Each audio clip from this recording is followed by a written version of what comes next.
జిల్లా అభివృద్ధికి చర్యలు తీసుకుంటారని జిల్లా కలెక్టర్ పి రాజాబాబు చెప్పారు. ప్రకాశం జిల్లా 39వ కలెక్టర్ గా శనివారం ఆయన బాధ్యతలు చేపట్టారు.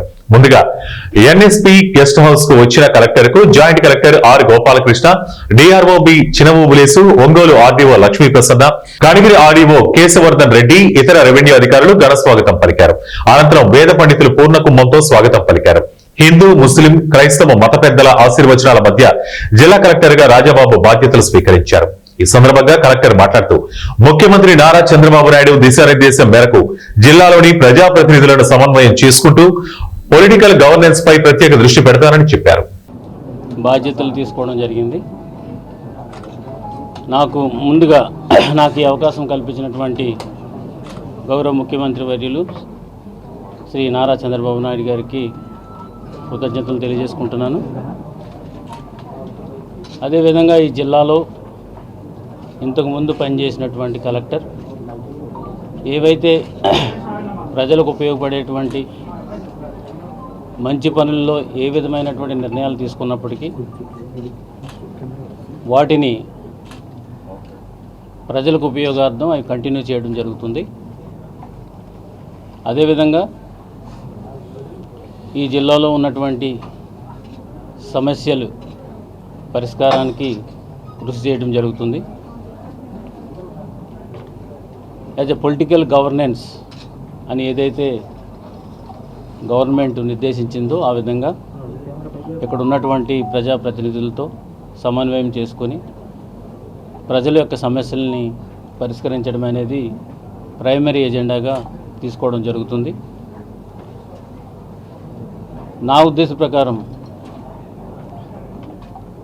There is no problem without a solution. పరిష్కారం లేనటువంటి సమస్య అనేది ఏది లేదనేది నేను ఎప్పుడు నమ్ముతాను. దానికి అన్ని రకాలుగా